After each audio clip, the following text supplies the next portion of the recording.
मैया सम्मान योजना को लेकर आ रही तकनीकी दिक्कतों के त्वरित समाधान का मुख्यमंत्री ने दिया निर्देश। अब 15 अगस्त तक होगा विशेष कैंप का आयोजन।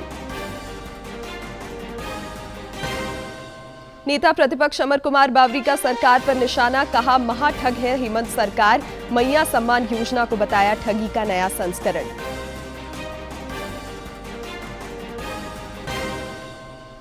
रांची में अधिवक्ता की हत्या मामले में हाईकोर्ट ने लिया स्वतः संज्ञान। डीजीपी और एसएसपी हुए हाजिर। कोर्ट ने अनुसंधान जल्द पूरी कर चार्जशीट दाखिल करने का दिया निर्देश। और सावन की तीसरी सोमवारी पर बाबाधाम और बासुकीनाथ धाम में भक्तों का उमड़ा जनसैलाब। आमरेश्वर धाम और पहाड़ी मंदिर समेत अन्य शिवालयों में भी भक्तों की लगी लंबी कतार।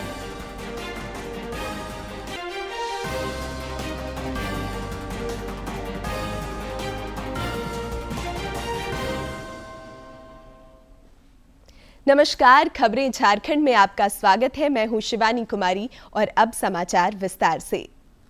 लोकसभा में आज स्वास्थ्य मंत्री जेपी नड्डा ने स्वास्थ्य और परिवार कल्याण मंत्रालय के अनुदान मांग पर चर्चा का जवाब देते हुए कहा कि एनडीए सरकार ने स्वास्थ्य ढांचे को मजबूत किया है।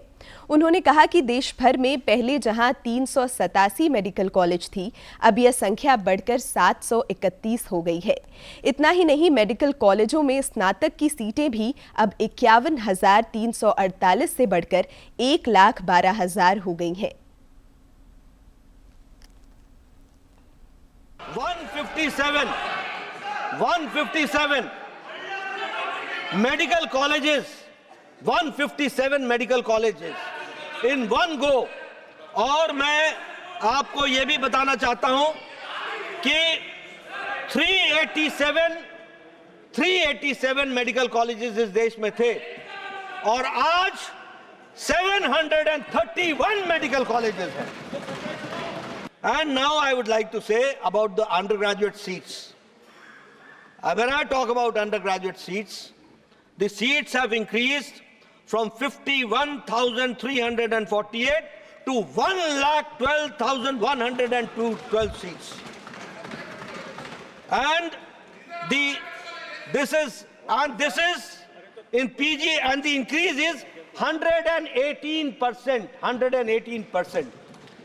And I would like to inform the honorable member, when I am talking about these medical colleges opened by the government. I am talking about the government medical colleges. Lok Sabha में प्रश्नकाल के दौरान एक सवाल के जवाब में केंद्रीय वित्त मंत्री निर्मला सीतारमण ने बताया कि सहारा इंडिया में निवेशकों की रकम वापस करने के मामले में सेबी द्वारा उचित कार्रवाई की जा रही है। This is the last time, please, whoever wants to claim, come over. 3 publicly announced attempts to get people to come and claim the amount so that the disbursal can happen. 19,650 claims came, of which the Justice B.N. Agarwal committee, looking at its eligibility and everything, 17,256 claims only could be entertained, and that resulted in only 138.07 as the amount which is being claimed, which is given. मुख्यमंत्री हेमंत सोरेन ने मैया सम्मान योजना को लेकर आ रही तकनीकी समस्याओं के त्वरित समाधान का निर्देश दिया है। योजना से लोगों को आसानी से लाभ मिले, इसके लिए मुख्यमंत्री ने कैंप को 5 दिन और बढ़ाने का निर्देश दिया है। अब 10 की जगह यह कैंप 15 अगस्त तक चलाया जाएगा। मुख्यमंत्री ने सोशल मीडिया पर पोस्ट कर कहा कि विशेष कैंप के बाद भी महिलाएं इस योजना का लाभ ले सकेंगी। उन्होंने कहा कि यह योजना पूरी तरह निःशुल्क है और बिचौलियों से भी उन्होंने सभी को सावधान रहने की अपील की। इधर भारतीय जनता पार्टी ने मैया सम्मान योजना को लेकर राज्य सरकार पर जमकर निशाना साधा है। नेता प्रतिपक्ष अमर कुमार बावरी ने आरोप लगाया है कि राज्य सरकार महाठग है। उन्होंने कहा कि यह योजना झामुमो, कांग्रेस और राजद सरकार की ठगी का एक नया संस्करण है। श्री बावरी ने कहा कि पिछले चुनाव में भी इस गठबंधन ने लोगों से झूठे वायदे किए और इस बार भी यह चुनावी प्रलोभन के सहारे लोगों को ठगने में लगी है। इसमें आया है, चुनाव के पहले ये सरकार थी जिसने वायदा किया था कि हम प्रत्येक गरीब परिवार को 72,000 रुपया सालाना देंगे। 5 साल अगर गुना करते तो 3,60,000 सालाना देने का इनका वायदा था।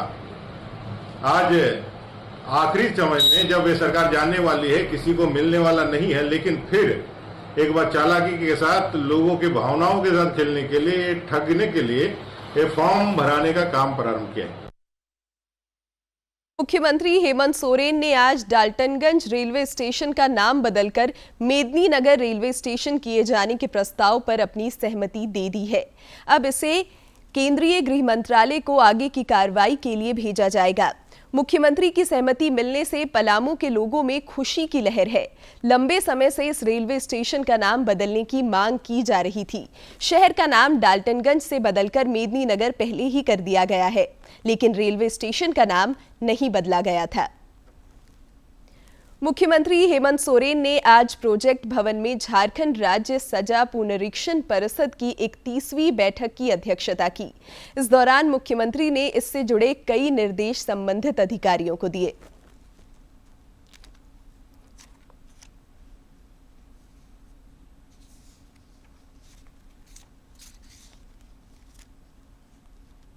लोहरदगा में आयोजित कार्यक्रम के दौरान वित्त मंत्री रामेश्वर उरांव ने विद्यार्थियों के बीच साइकिल का वितरण किया। उन्नति का पहिया कार्यक्रम के तहत जिले के किस्को प्रखंड के मिडिल स्कूल खेल मैदान में यह कार्यक्रम आयोजित हुआ। मौके पर सरकारी विद्यालय में पढ़ने वाले 8वीं कक्षा के छात्र छात्राओं के बीच साइकिल वितरित किया गया। इस दौरान श्री उरांव ने कहा कि राज्य सरकार प्रदेश में विकास की गंगा बहा रही है। 25 लाख लोग, लेकिन इस सरकार में ऐसा कुछ नहीं हुआ। तो इससे समय की बचत होगी, थकावट भी नहीं होगी, तो बच्चे बच्चियां पढ़ाई पर अपना समय दे सकती हैं। उद्देश्य ये है पढ़ाई पर बच्चों का दोनों का सशक्तिकरण, दोनों को शिक्षा बेहतर हो, स्कूल आने जाने में समय व्यतीत नहीं हो, साइकिल से जल्दी आवें जाएं, समय बचे और बढ़िया पड़े। रांची में पिछले दिनों एक अधिवक्ता की दिन दहाड़े चाकू मारकर हुई हत्या मामले में झारखंड हाईकोर्ट ने आज स्वतः संज्ञान लिया है। इस मामले में सुनवाई के दौरान डीजीपी और एसएसपी सशरीर अदालत में हाजिर हुए। कोर्ट ने पीड़ित के परिवार वालों को समुचित सुरक्षा मुहैया कराने का निर्देश दिया। कोर्ट ने इस मामले में अनुसंधान जल्द पूरी कर चार्जशीट दाखिल करने को भी कहा। झारखंड हाईकोर्ट में आज रघुवर दास सरकार में शामिल 5 पूर्व मंत्रियों अमर कुमार बावरी, नीलकंठ सिंह मुंडा, लुइस मरांडी, रणधीर सिंह और नीरा यादव के मामले पर सुनवाई हुई। अदालत ने इस मामले में राज्य सरकार और एसीबी को 4 सप्ताह में शपथ पत्र दाखिल करने का निर्देश दिया है।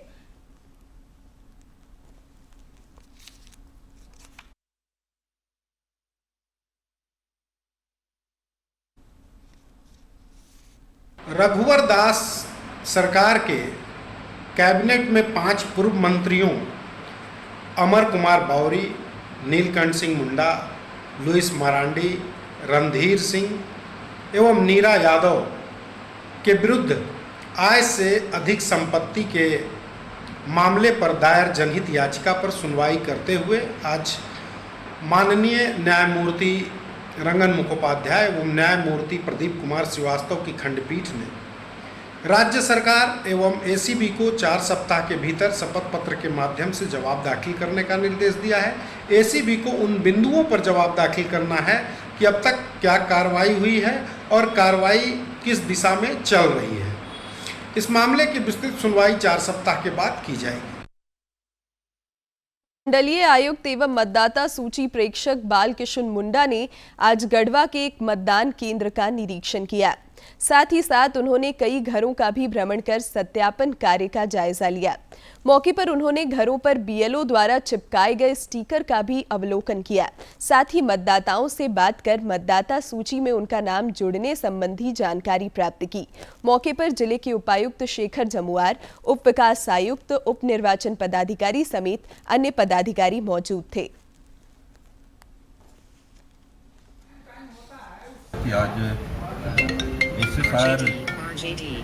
तैयारी संबंधित 24 का जो होना था, इसका विशेष समीक्षा करने की ये आज हम लोग इस दिशा में जैसे जैसे फॉर्म 6 नया नाम का योजना, फॉर्म 7 है, फॉर्म 8 है, इसमें किस दिशा में हम लोग कितने आगे बढ़ चुके हैं, इसका समीक्षा हम लोग ने किया था। इसके साथ ही साथ पॉलिटिकल पार्टी के रिप्रेजेंटेटिव हैं, उनके विचारों को भी हम लोग जाना, और हमारे इलेक्शन कमीशन ऑफ इंडिया की तरफ से जो भी हमें निर्देश प्राप्त हुए हैं उस दिशा में हम लोग काम कर रहे हैं। इसको भी हमारे पब्लिक रिप्रेजेंटेटिव के बीच में शेयर किया है और हमारे पदाधिकारी सारे लोग इस दिशा में काफ़ी अच्छा काम कर रहे हैं। झारखंड राज्य दफादार चौकीदार पंचायत की ओर से अपनी मांगों को लेकर काफी समय से आंदोलन किया जा रहा है। इस कड़ी में आज इन लोगों ने राजभवन धरना स्थल के समीप जेल भरो अभियान की शुरुआत की। मौके पर भारी संख्या में तैनात पुलिस बल ने उन्हें राजभवन की ओर से जाने से रोक दिया और इन प्रदर्शनकारियों को गिरफ्तार कर लिया। और अनुकंपा के आधार पर जो रिक्त पद है, जहाँ विज्ञापन निकाले हैं उसको रद्द करिए और जो प्रक्रिया चल रही है उस पर आप रोक लगाइए। हमारी मांगों के संबंध में झारखंड विधानसभा में पक्ष दोनों लोग आवाज बुलंद किए हैं। उधर अखिल झारखंड प्राथमिक शिक्षक संघ ने भी अपनी मांगों को लेकर राजभवन के समीप आज से आमरण अनशन और धरना शुरू किया। संघ के उपाध्यक्ष ने बताया कि नवंबर 2022 में मुख्यमंत्री की ओर से उन्हें आश्वासन मिला, लेकिन आज तक उस पर कोई कार्रवाई नहीं हुई। देश उपाध्यक्ष ने कहा कि राज्य की तरह प्राथमिकी शिक्षकों को भी MACP का लाभ मिलेगा।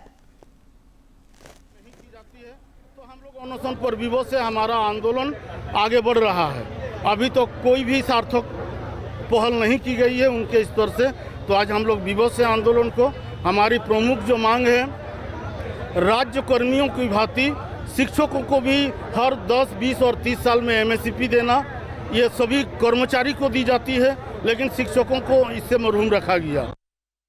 राज्यपाल संतोष कुमार गंगवार इन दिनों नई दिल्ली के दौरे पर हैं। प्रधानमंत्री नरेंद्र मोदी से मिलने के बाद आज उन्होंने केंद्रीय गृह एवं सहकारिता मंत्री अमित शाह से मुलाकात की। राजभवन से मिली विज्ञप्ति के मुताबिक यह एक शिष्टाचार भेंट थी। पवित्र सावन महीने की आज तीसरी सोमवारी है। तीसरी सोमवार पर बाबा बैद्यनाथ धाम समेत तमाम शिवालयों में आस्था का जनसैलाब देखने को मिला। बाबा धाम में जलार्पण के लिए कतार 7 से 8 किलोमीटर लंबी हो गई। श्रद्धालुओं को किसी तरह की दिक्कत ना हो, इसके लिए जिला प्रशासन ने विशेष इंतजाम किए थे।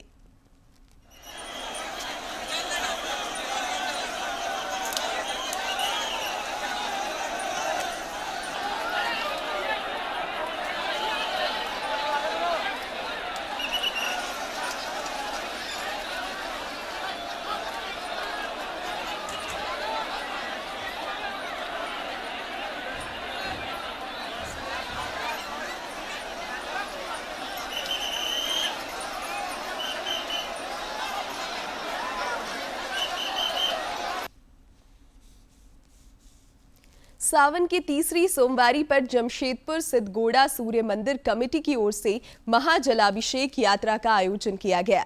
इस जलाभिषेक यात्रा में उड़ीसा के राज्यपाल रघुवर दास पूरे परिवार के साथ शामिल हुए।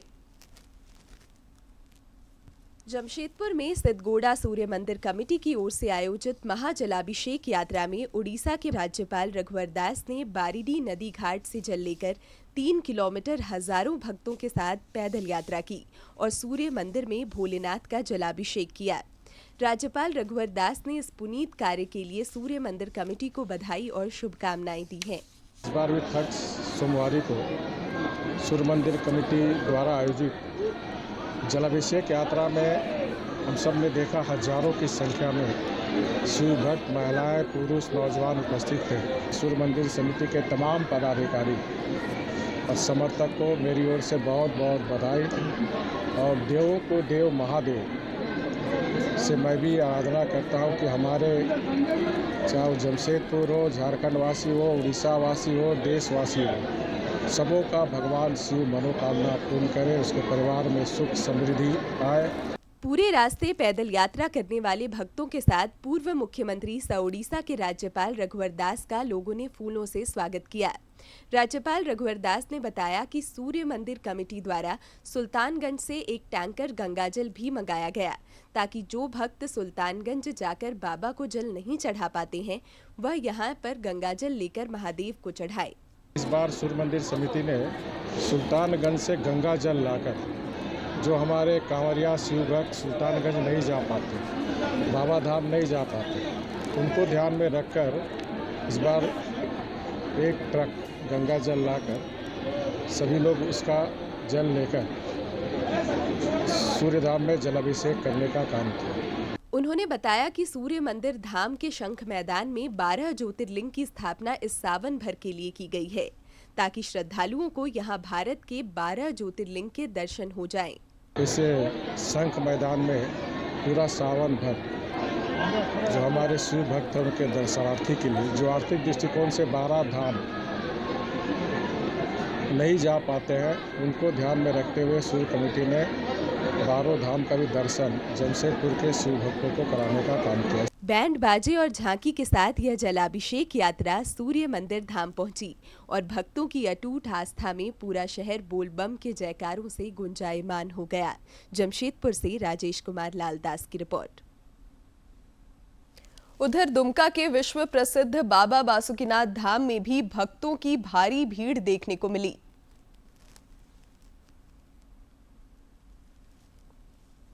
विश्व प्रसिद्ध बाबा बासुकीनाथ धाम में आज पट बंद होने के पहले करीब 1.25 लाख कांवरियों और शिव भक्तों के बाबा पर जल अर्पित करने की संभावना है। कतार में लगकर कांवरियां अर्घा के माध्यम से जलाभिषेक कर रहे हैं। यह सिलसिला अनवरत जारी है और रात 10 बजे तक सिलसिला चलेगा। श्रृंगार पूजन के बाद मंदिर का पट बंद होगा। कतार व्यवस्था के कारण भक्तों को जलार्पण में सुविधा हो रही है। बोल बम के जयघोष से पूरा मेला क्षेत्र और मंदिर प्रांगण गुंजायमान है। चारों ओर केसरिया रंग बिखरा हुआ है। हर किसी के मन में भक्ति और बाबा से कामना के भाव हैं।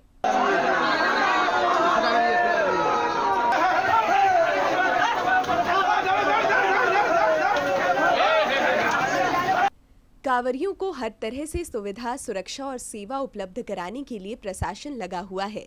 नियंत्रण कक्ष में वरीय पदाधिकारियों की टीम लगातार मंदिर के गर्भगृह, मंदिर प्रांगण, शिवगंगा, कांवरिया पथ और संस्कार मंडप पर नजर बनाए हुए है और सारे सीसीटीवी कैमरा का फीड यहाँ पे इस पॉइंट पे आ रहा है। यहाँ पे इस कंट्रोल रूम में हम लोग स्वयं और हमारी टीम इस पर लगातार निगरानी करके रख रही है। जहाँ तक जो श्रद्धालुओं के लिए बेसिक सुविधा की बात है, चाहे वो फ्लोर कवरिंग हो या ऊपर से कवरिंग हो, ये सब दिया गया है ताकि श्रद्धालुओं को कम से कम दिक्कत का सामना पड़े। सावन माह में बाबा के जलाभिषेक का विशेष महत्व है और सोमवारी को इसका महत्व और भी बढ़ जाता है। इसलिए आज के दिन सावन माह में बाबा के जलाभिषेक का विशेष महत्व है और सोमवारी को इसका महत्व और भी बढ़ जाता है। इसलिए आज के दिन बाबा पर जल अर्पित करने के लिए देश विदेश से बड़ी संख्या में भक्तगण यहां आते हैं। दुमका से आर.के. नीरद की रिपोर्ट। सावन के पूरे महीने में भगवान भोले के कई स्वरूप की भी पूजा करते हैं। वहीं कोडरमा के मसनोडी के एक मंदिर में भगवान भोले के प्रख्यात पारदर्शी स्वरूप को लोग निरंजन दास के नाम से पूजते हैं। भगवान भोले को अनेकों नाम से जाना जाता है। कोडरमा के डोमचांच प्रखंड के मसनोडी में जिस मंदिर में भगवान भोले का शिवलिंग पूरी तरह से पारदर्शी है, वहां लोग भगवान भोले को निरंजन दास के नाम से जानते हैं। इस मंदिर में 1850 में राजा महाराजा के द्वारा इस शिवलिंग को लाकर स्थापित किया गया था और पारदर्शी शिवलिंग होने की विशेषता के कारण ही यह मंदिर काफी विख्यात है। जानकार बताते हैं कि भगवान भोले स्वप्न में दिखाई दिए थे, जिसके बाद यह शिवलिंग यहाँ स्थापित किया गया है और तब से यहाँ के प्रति लोगों की आस्था जुड़ी है। आए थे भारतगढ़ से, वहीं के राजा थे हम लोग, और जब यहाँ आए तो एक तरह से भिखारी थे, लेकिन यहाँ धीरे धीरे वो सपना दिए हम लोग के पूर्वज को लाके स्थापित किए। उसी समय कम से कम 2-4 वो माइंस शुरू हुआ, उसके बाद कम से कम 50 माइंस मसनोडी का हम लोग के फैमिली में। 1850 में स्थापित इस मंदिर को लेकर कई पौराणिक कथाएं हैं। राजा महाराजा के शासनकाल में बने इस मंदिर पर अंग्रेजों की भी नजर थी। पारदर्शी पत्थर होने के कारण कई बार अंग्रेजों ने राजा महाराजा से शिवलिंग को खरीदने की चेष्टा भी की, लेकिन ऐसा नहीं हुआ। स्थानीय लोग बताते हैं कि मंदिर की स्थापना के बाद से ही मसनोडी गांव की खूब तरक्की हुई। सब लोग बाहर से आते जाते हैं, उसका बहुत सब सेवा करते हैं और कहते हैं कि बहुत अच्छा है। शिवलिंग का दर्शन करके जाते हैं तो सब लोग के पूरा होता है। मंदिर के पुजारी रविंद्र पांडे बताते हैं कि मंदिर की स्थापना के बाद गांव की तरक्की से राजा महाराजा खुश थे और उसी वक्त से सभी तबके के लोगों का मंदिर में आना जाना था। आज भी लोग श्रद्धा भक्ति के साथ इस मंदिर में आते हैं और भगवान शिव की आराधना करते हैं। बाबा निरंजन दास हर किसी की मनोकामना को भी पूरी करते हैं। कि उस मंदिर में जो दर्शन करने आता है हर चीज़ का मनोकामना पूरा होता है। स्फटिक का शंकर जी हैं और यह शंकर जी से जो जो मांगता है उसकी इच्छा पूर्ण होती है। आज तक कोई निराश नहीं गया, जो रो के आया है वो हंस के गया, जो हंसता है सब दिन हंसते रहता है। बाबा भोले के पारदर्शी स्वरूप के दर्शन के लिए सावन के महीने में यहाँ भक्तों का तांता लगा रहता है। ऐसी मान्यता है कि कपूर या दीपक की रोशनी में शिवलिंग पारदर्शी नजर आने के अलावा इसमें भगवान शिव का स्वरूप भी नजर आता है। कोडरमा से गजेंद्र सिन्हा की रिपोर्ट। और अब देखते हैं फटाफट अंदाज में जिलों की खबरें।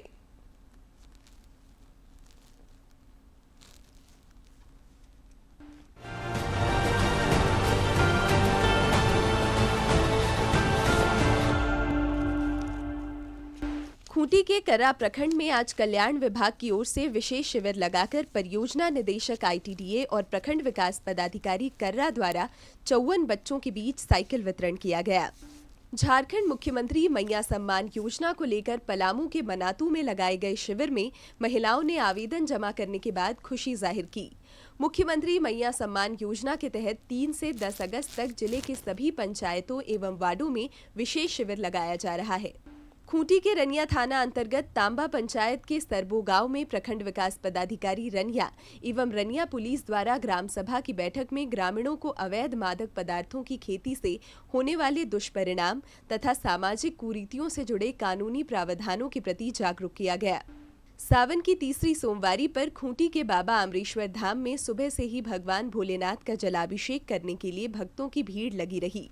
उपायुक्त लोकेश मिश्रा ने भी अमरेश्वर धाम में भगवान भोलेनाथ का जलाभिषेक किया एवं संबंधित अधिकारियों को श्रद्धालुओं की सुविधा और सुरक्षा के मद्देनजर व्यवस्थाओं को दुरुस्त करने के निर्देश दिए। रांची जिला ऑटो चालक यूनियन के नेतृत्व में आज उपायुक्त कार्यालय का घेराव किया गया। यूनियन के नेताओं ने विभिन्न मांगों से संबंधित एक ज्ञापन भी सौंपा। रांची के चुटिया थाना में दर्ज प्राथमिकी में फरार 2 अभियुक्तों के विरुद्ध आज रांची पुलिस ने कार्रवाई की। पुलिस ने इन दोनों आरोपियों के घरों पर इश्तेहार चिपकाया और डुगडुगी बजाई।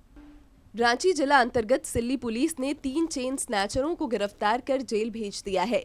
इन तीनों ने सिल्ली निवासी सचिन साहू की मां से घर में घुसकर 30 जुलाई की शाम को सोने की चेन छीन ली थी। सरायकेला जिले के आदित्यपुर थाना पुलिस ने अलग अलग कांडों में शामिल फरार 7 अपराधियों को गिरफ्तार कर न्यायिक हिरासत में भेज दिया। आर्म्स एक्ट में फरार 5 अपराधी और सरिया चोरी मामले में 2 आरोपियों को पुलिस ने अलग अलग क्षेत्रों से पकड़ा।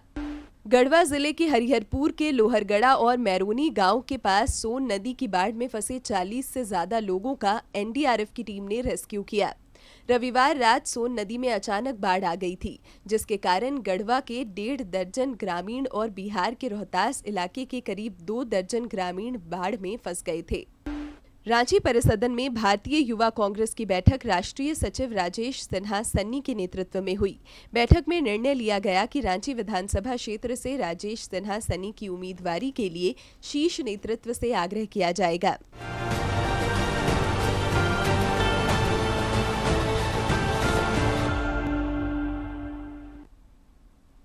और अब बात मौसम की। राज्य में मॉनसून की गतिविधि फिलहाल कमजोर है। हालांकि पिछले 24 घंटे के दौरान कई क्षेत्रों में हल्के से मध्यम दर्जे की बारिश हुई। इस दौरान खरसावा में सर्वाधिक 36.4 मिलीमीटर बारिश दर्ज की गई। रांची स्थित मौसम विज्ञान केंद्र के अनुसार 11 अगस्त तक राज्य के कुछ क्षेत्रों में हल्की बारिश का पूर्वानुमान व्यक्त किया गया है। इस दौरान तेज हवा और वज्रपात की संभावना को देखते हुए अलर्ट जारी किया गया है। 1 जून से 5 अगस्त के बीच झारखंड में दक्षिणी पश्चिमी मॉनसून की मात्र 19% कम बारिश हुई है, जिसे सामान्य माना जाता है।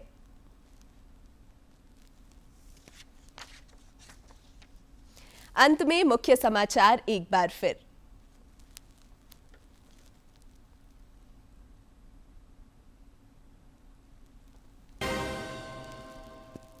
मैया सम्मान योजना को लेकर आ रही तकनीकी दिक्कतों के त्वरित समाधान का मुख्यमंत्री ने दिया निर्देश। अब 15 अगस्त तक होगा विशेष कैंप का आयोजन। नेता प्रतिपक्ष अमर कुमार बावरी ने सरकार पर निशाना साधा, कहा महाठग है हेमंत सरकार। मैया सम्मान योजना को बताया ठगी का नया संस्करण। रांची में अधिवक्ता की हत्या मामले में हाईकोर्ट ने लिया स्वतः संज्ञान। डीजीपी और एसएसपी हुए हाजिर। कोर्ट ने अनुसंधान जल्द पूरी कर चार्जशीट दाखिल करने का दिया निर्देश। और सावन की तीसरी सोमवारी पर बाबा धाम और बासुकीनाथ धाम में भक्तों का उमड़ा जनसैलाब। आमरेश्वर धाम और पहाड़ी मंदिर समेत अन्य शिवालयों में भी भक्तों की लगी लंबी कतार।